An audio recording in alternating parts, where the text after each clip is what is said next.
You're not burnt out, you're just not winning. And no amount of balance is going to fix that.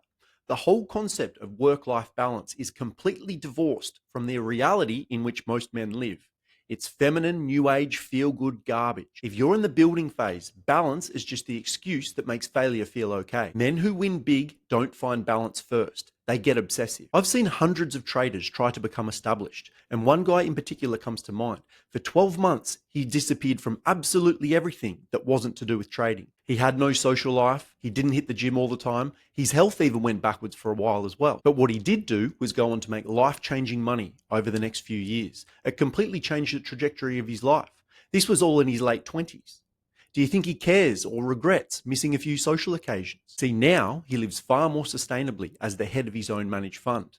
He's got a competent team taking care of things for him. He got it right. Balance came after the win, not before. The trade off here is comfort versus competitiveness. Do you want to feel good or do you want to build something worthwhile? Because when you're trying to build something, you're in a race against the clock. Time will kill your momentum if you don't push hard enough. Nobody builds anything in perfect balance. It's just not reality. Think about your own life. When was the last time you got good at something just by dabbling around? If you have built something worthwhile, you likely thought about it all day, stayed up late, got obsessive. That's what the building phase looks like. It takes sacrifice. So here's an action plan. Step one is to know the current phase you're in.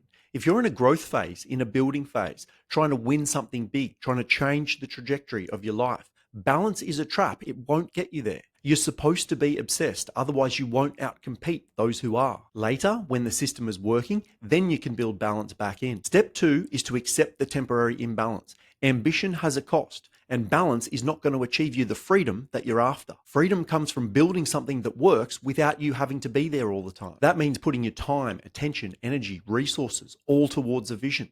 Stop trying to feel good while you're climbing up a steep hill. It's not necessary. Step three is to choose that trade-off consciously. Look at your week. Where are you pursuing comfort over competitiveness? Are you skipping hard work for self-care that hasn't been earned? Or diluting your focus with social commitments that just don't move the needle? Cut them. You're not anti-balance. You're just prioritizing the build phase right now. Step four is to rebalance after the win. See, balance isn't bad. It just has a time and a place. Once the system works, once the goal's been hit, once the money's been made, once you've won, then you stabilize, then you recover, then you build in the sustainability. Look, I'm not saying you have to grind yourself into the ground for nothing, but the building phase is meant to be intense. It's meant to stretch you. Trying to soften it just makes it take longer.